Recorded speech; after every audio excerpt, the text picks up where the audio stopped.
Okay, so let's do our guided collective reading. Mag-intro muna po ako ng mabilisan. Hello my dear! Welcome back sa ating YouTube channel. My name is RJ, your tarot card reader. At ang gagawin po natin ngayon is kagaya po na nasabi ko kanina, yung ating guided collective reading. Sa mga hindi pa po familiar kung paano nagwo-work or kung paano gumagana ang ating guided collective reading, papaliwanag ko po ng mabilisan. Ang guided collective reading ko is combination ng dalawang bagay. Una is message galing sa aking mga spirit guide, which is mamaya sasabihin ko sa inyo kung ano yung na-receive ko na message galing sa kanila, and this time bongga siya, maganda yung energy, okay, maganda yung message. And pangalawa, message galing sa ating tarot card and customized oracle card. Actually, pinag-iisipan ko ngayon kung gagamitin ko ba itong customized na oracle card or magpo-focus na lang ako dito sa tarot card, kasi itong tarot card na to is composed of 156 na baraha. Bakit? Kasi meron po dito dalawang card po ito. Okay, dalawang card po na pinagsama ko. So 156 lahat-lahat. Okay. So, bago tayo mag-proceed sa ating reading, magpapasalamat po muna ako. Maraming salamat po sa ating mga abangers, sa mga walang sawang naghihintay at nag-aabang ng kanilang mga readings. Thank you very much. Gusto ko rin pong pasalamatan yung ating mga bagong subscribers. Hello my dear, welcome po sa ating channel. I hope na mag-enjoy po kayo dito. At sana yung mga readings na ginagawa ko ay nakakatulong po sa inyo or nakakatulong po sa ating lahat. Ayan, kailangan nating hatiin yung pagsha-shuffle kasi, 'di ba, makapal nga siya. And meron ako nabasa dun sa mga, kasi kahapon yung guided collective natin, kailangan ko sunugin si Devil, okay? Sa mga nakapanood nun, at saka sa mga nag-comment down below na nagsasuggest na sunugin ko lahat yung cards, nasunog ko na po lahat yung cards. Sa mga nagsasabi naman po na mura lang daw yung cards, yes po, mura lang po yung mga cards na ginagamit ko. Actually, meron ako mga mamahalin na cards na nandito pati dun sa taas, okay? Pero wala po kasi akong makita po na mamahalin na cards. Talaga naging issue yung mura sa mamahalin. Hindi naman talaga issue talaga yun. Meron talaga mga tao lang na ginagawa lang talaga siyang big deal, okay? Ang reason kung bakit ito yung cards na ginagamit ko, kasi po, sakop siya ng kamay ko. And bakit natin pahirapan yung sarili natin, di ba? So kung meron namang cards na madaling i-shuffle, madaling hawakan, bakit hindi, no? So, that is the reason. Sasagutin ko lang yung mga comments doon. And, doon sa mga nag-comment doon na send ko daw yung GCash ko, sa mga nagpadala ng mga yung mga gift, may mga nagpadala kasi ng mga gift nakita ko. Maraming salamat po. Hindi nyo naman po talaga kailangan gawin yon. Pero na-appreciate ko po. Sa mga gustong magbigay, pambili ko po ng cards, okay lang po. Wala pong problema. Ginawa ko po yun dahil gusto ko po siyang gawin at saka yun po yung nararapat na gawin. Okay? So, I hope na clear yan. Okay? Clear. Sa mga hindi po nakaka-relate kung ano po yung sinasabi ko, meron po yung title na sunugin ko daw si Devil. So doon nagsunog ako ng isang card. Kaya ito yung ginagamit natin ngayon kasi wala pa po yung bagong card. Wala pa po yung card. In-order ko pa po. Okay? So let's go na tayo my dear. Ayan, napahaba tuloy yung ating intro. Sasabihin ko na sa inyo kung ano yung na-receive ko na message galing sa aking mga spirit guide. Actually, yung na-receive ko na message is very positive. Kasi nagsasayahan, nagkakasayahan ang nakukuha ko.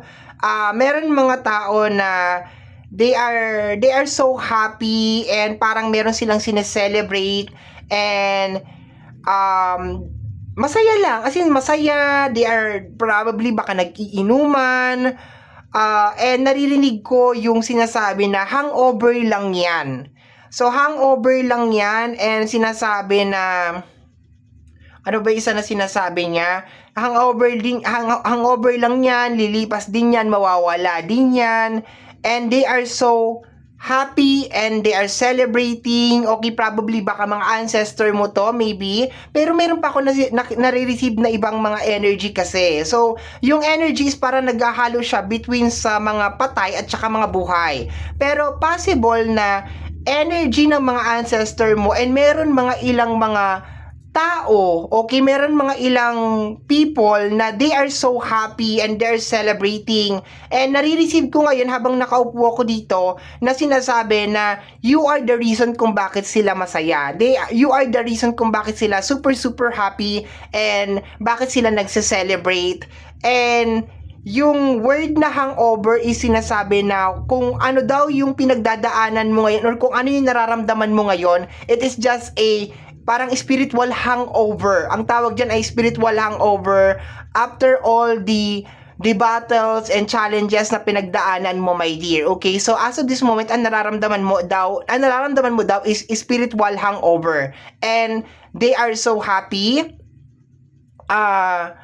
They are happy and yeah. Okay, dun muna tayo. Let me see. 6 cards pa rin tayo. Kahit marami tayong cards sa table 6 cards pa rin tayo. We have here the energy of the 5 of Sword. Ang 5 of Sword is energy of abandonment. Pero pakiramdam ko kung ano man yung bagay na parang hinayaan ka para mag-struggle. Yung parang ganon. Yung kung ano man yan, abandonment issue or something, you survive. Tingnan natin. Next card tayo is the 5 of Wands. Okay, angel number 55. Dito, my dear, maliwanag na parang meron mga energy na probably sinadya. Okay, kung makikita mo dito, parang sinadya, my dear, na pahirapan ka or pasakitan ka. Okay, this is intentional. Ibig sabihin sinadya, my dear, na pahirapan ka, pasakitan ka. Yun ang nakukuha ko dito sa card na ito. Pero maganda kasi yung energy ng 5 of Sword. Sa mga hindi aware, kung makikita ninyo ang 5 of Sword, nakangiti siya dito. Kahit napakarami niyang sword na dala-dala dyan at tinatalikuran siya ng mga tao, nakangiti siya. So may konting confidence sa kanya. Okay? Pero sa energy ng 5 of Sword, nakukuha ko yung energy na parang na-overcome mo to, itong mga challenges, itong mga ginawa sa'yo ng 5 of Wands. Okay? Ang 5 of Wands is mga kontrabida yan. Tension, chaos, away, gulo, witchcraft, lahat na nandiyan na yan. Mga kontrabida. Let me see, my dear. Next card is the Page of Cups. Emotion ang nakukuha ko dito, my dear. Like may kinalaman sa emotion. Okay, clarify ko siya. Paki-clarify po ang ating Page of Cups. Okay, yes. May success na nangyari lately, my dear. Siguro baka hindi ka pa aware. Okay, maybe you are not aware na you made it. Okay, you made it, my dear. Okay, ayan o. You made it. Kung ito lang titingnan natin ha, Page of Cups at saka 10 of Pentacles, you made it. Ibig sabihin, you survive, okay? Pero kung titingnan natin, my dear, from 10 of Pentacles, Page of Cups hanggang 5 of Wands, okay? Probably, my dear, yung mga tao na inaaway ka or kinokontra ka, my dear, is mga tao na posibleng kapamilya mo or posibleng malapit sa'yo or posibleng tinuring mo na kapamilya, okay? And sa energy ng Page of Cups, I think yun yung nararamdaman mo as of this moment na parang hindi ko masasabing masakit, pero it's more on, tama nga yung sinasabi nila, parang hangover. Okay, it's more on the hangover ng mga pinaggagawa sa'yo. Okay? Let me see, last 2 cards na lang tayo, my dear. Last 2 cards. This one is the 9 of Sword, okay? 9 of Sword is connected sa energy ng sleepless night at saka overthinking. Nandito din yung energy ng crab mentality or yung mga tao na hinihila ka pababa, okay? Let me see, paki-clarify po yung ating 9 of Sword. Oops. We have here the energy of the Six of Wands. I told you, my dear, the card that is spoken, you win. Nanalo ka, my dear. Sa kabila ng lahat, probably baka hindi mo pa to alam or baka hindi mo pa to as in like nararamdaman talaga ng 100% kasi nga sinasabi, my dear, na yung pakiramdam is parang the same pa rin. Parang parehas pa rin siya, my dear. Parang wala naman nagbago. Pero sinasabi dito, my dear, that you already won. Itong sleepless night dito, my dear, itong Nine of Swords over here, crab mentality. And kung makikita mo rin, my dear, sa ilalim, my dear, ng higaan, may nakaukit dyan na parang, alam mo yung parang nagpe-penching or parang nag-iispada or something like that. So, this is energy, my dear, na na-overcome mo na tong Nine of Swords na to. Pero kagaya nga ng sinabi ko, my dear, for some of you, baka hindi pa ninyo to as in like nararamdaman kasi yung parang hangover ng mga bagay na pinagdaanan ninyo. Sa usapin, my dear, ng spiritual, nakadepende yan, my dear, sa kung gaano mo katagal na nai-experience yung mga energy, yung mga entity, whatever it is, kung yung mga witchcraft, so on and so forth, kung gaano mo siya katagal na nararamdaman. Sa akin, share ko lang, naka-experience ako ng witchcraft since I was, sabihin natin, i-conclude na lang natin ng mga 10 years, let us say. Okay, overall, kasi naramdaman ko lang naman talaga siya na lalong lumakas nung pumasok talaga ako sa pagtatarot card. Pero I have this strong feeling na parang nag-ongoing na talaga siya. Like, nandyan na talaga siya. So, let us say, siguro 10 years in total or maybe 11 years. And based on my observation, yung hangover, my dear, yung spiritual hangover, my dear, is nag-last siya ng more than a year. Sabihin na lang natin mga 2 years ko siya, my dear, talaga na ininda. Pero hindi naman siya yung consistent talaga na hangover. Kumbaga parang on and off siya. So, depende yan, my dear, sa kung gaano mo katagal na-experience to, kung gaano kakatagal nila na parang tina-target or tinitira over here, diba? So, kung gaano katagal yan. Pero I have this very strong feeling, my dear, na based din dun sa message na nakuha natin galing sa aking mga spirit guide, na they are celebrating. Nagse-celebrate na sila, my dear, eh. Nagse-celebrate na sila. Teka lang. May mga tao pa na nagse-celebrate rather... Yes! The Six of Wands. May mga tao in the background. So, ano to? Teka lang ha, wait lang ha. Wait. Kasi ang nakuha ko, my dear, hindi lang mga spirit guide mo ang nagse-celebrate. Meron din mga tao na nagse-celebrate.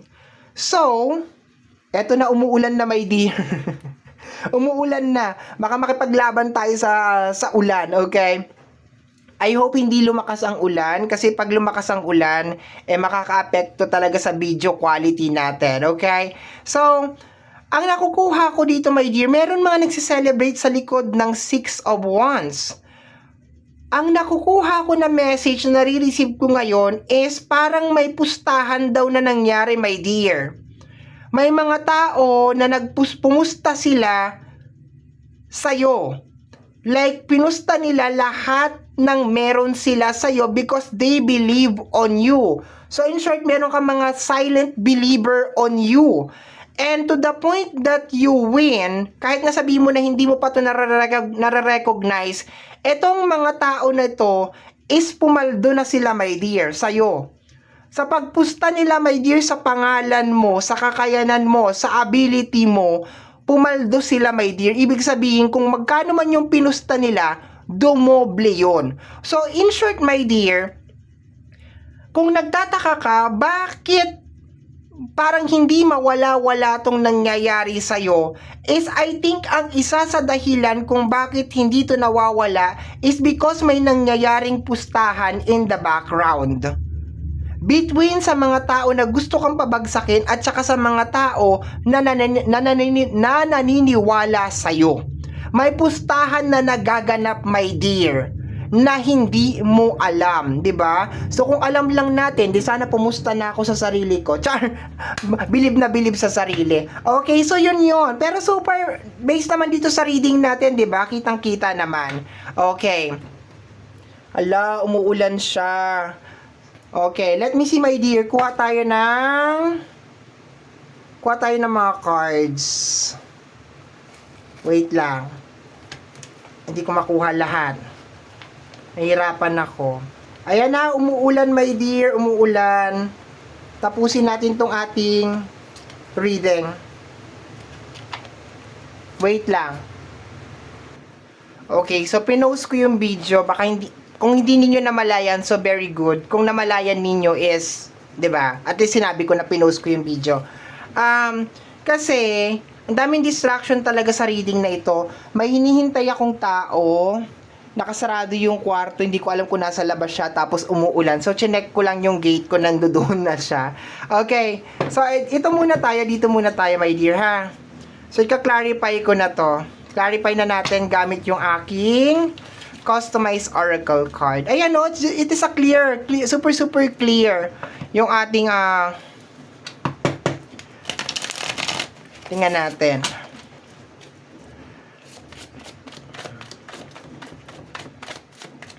Ay, bakit ganun? Ang dikit. Madikit. Okay, tingnan natin. Additional message pa po. Madikit siya. Okay, we have here.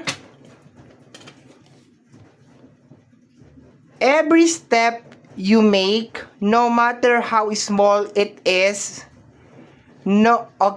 every step you make, no matter how small, is a victory. Okay?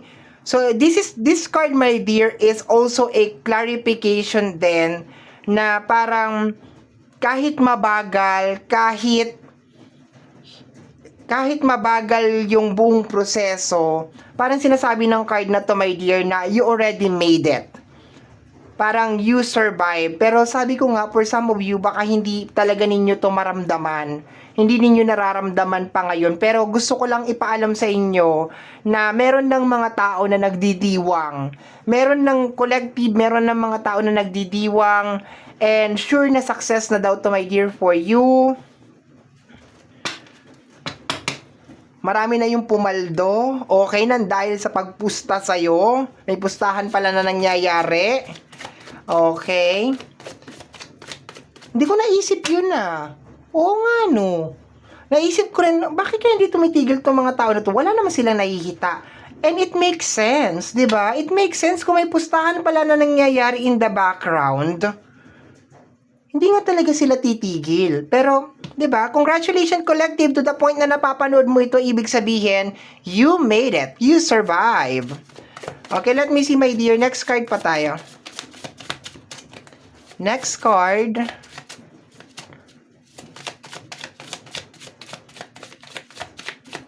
Ang hirap niya i-shuffle na.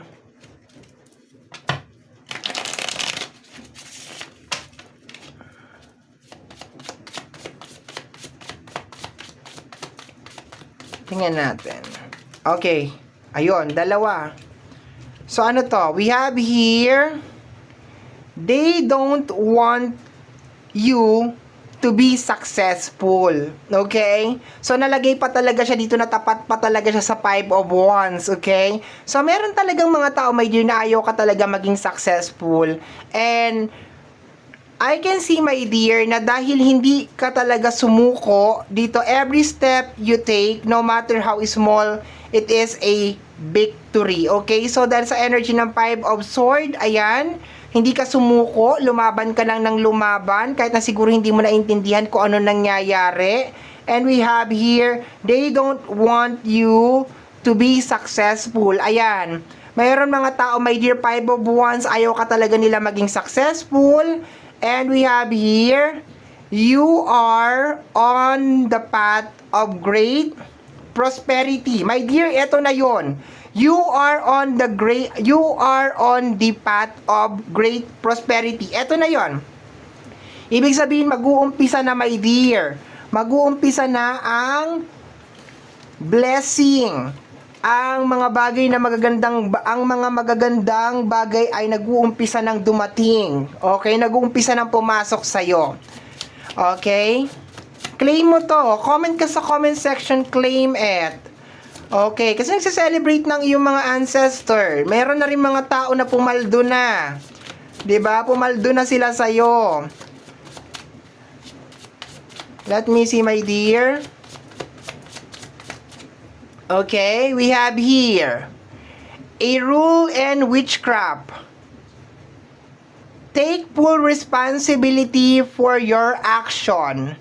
Whatever you send out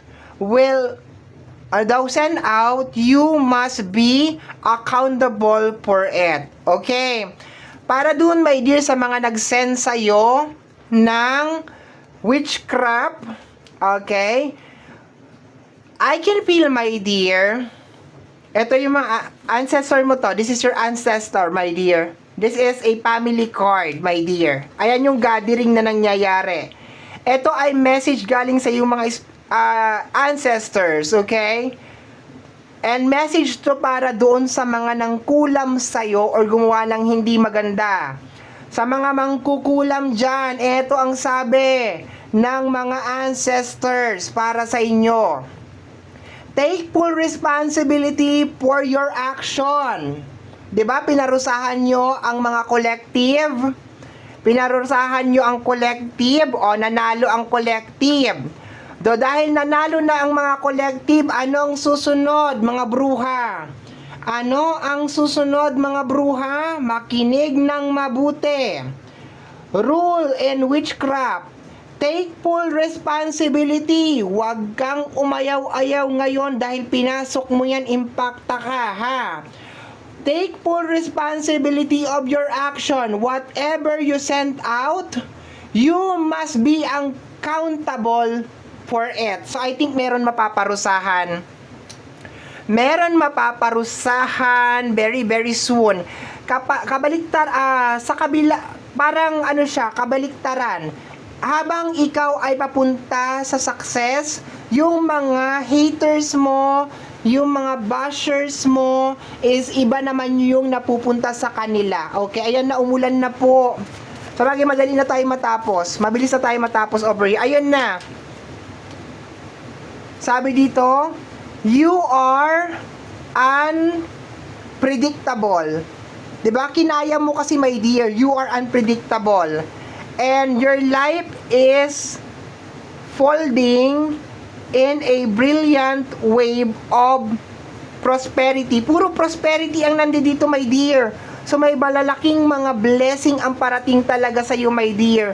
Sabi ko nga, baka hindi mo pa to nararamdaman talaga, my dear, o hindi mo pa to nakikita. And baka sabihin mo, parang hindi naman. Kung ano yung nangyayari sa iyo, my dear, as of this moment, is just a hangover.